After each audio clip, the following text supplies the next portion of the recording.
आपको यकीन नहीं होगा लेकिन ये 100% सही खबर है, क्योंकि रूस ने खुद मान लिया है कि यूक्रेन के हजारों सैनिक, जिनकी संख्या करीबन 1500 से 2000 बताई जा रही है, वो टैंक, गोला बारूद और हथियार लेकर रूस में घुस आए हैं। और ना सिर्फ घुस आए हैं बल्कि 40 किलोमीटर अंदर तक चले गए हैं। यानी कि रूस की जमीन पर 40 किलोमीटर के एरिया में यूक्रेन की सेना का इस समय कब्जा है। और इस समय की लेटेस्ट अपडेट ये है कि यूक्रेन के जो सैनिक हैं उन्होंने छोटी छोटी टुकड़ियां बना ली हैं, 20 आदमियों की, 30 की, और वो अपने टैंक और आर्म्ड व्हीकल लेकर इनके पूरे अलग अलग इलाकों में फैल रहे हैं, जंगलों की तरफ जा रहे हैं और एक एक करके रूस के जो गांव हैं, कस्बे हैं, उन्हें कैप्चर करते जा रहे हैं। और यकीन मानिए, ये देखकर रूस और व्लादिमीर पुतिन पूरी तरीके से शॉक हैं, सदमे में हैं, क्योंकि उन्हें यकीन था कि यूक्रेन ऐसा कोई भी कदम नहीं उठाएगा, क्योंकि पश्चिमी देश, खासकर कि अमेरिका को इस बात का डर है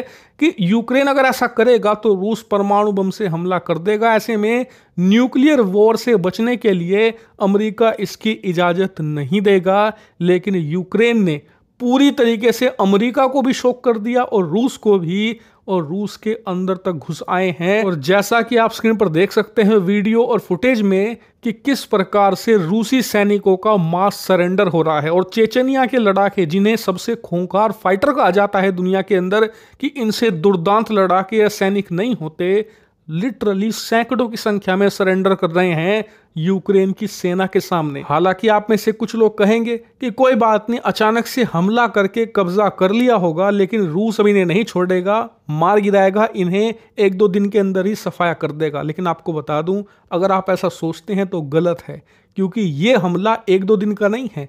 पिछले 7 दिन से यूक्रेन की सेना घुसी हुई है रूस के अंदर और धीरे धीरे करके इन्फिल्ट्रेट कर रही है।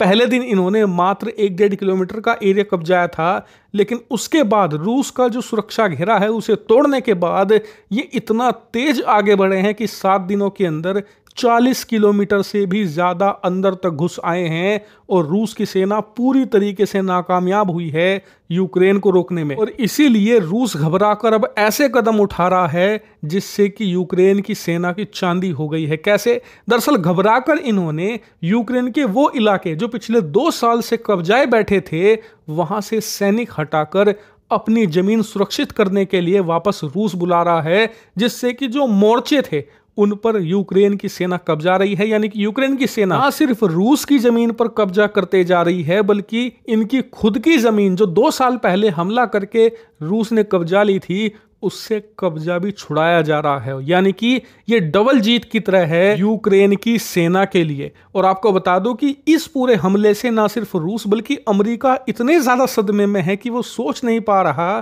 क्या करे। इसीलिए फिलहाल अमेरिका ने कहा है कि जो कर रहे हो वो तो करते रहो, लेकिन ज्यादा सोशल मीडिया पर हल्ला मत मचाओ, वरना इससे व्लादिमीर पुतिन पर और रूस पर जबरदस्त दबाव आएगा जनता का।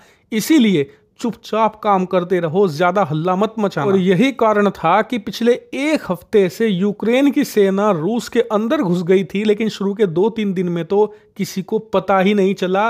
पिछले 2-3 दिनों से सबको एक खबर आनी शुरू हुई कि रूस की सेना ने यूक्रेन के अंदर घुसपैठ कर ली है। और अब एक्चुअल में पता चला है कि 40 किलोमीटर अंदर तक घुस गए हैं यूक्रेन के सैनिक। लेकिन आपका सवाल होगा कि रूस परमाणु बम से हमला करके इनका एक झटके में सफाया क्यों नहीं कर देता? तो इसके पीछे एक कारण है। कारण ये कि यूक्रेन ने बहुत ही चालाकी से रणनीति अपनाई है।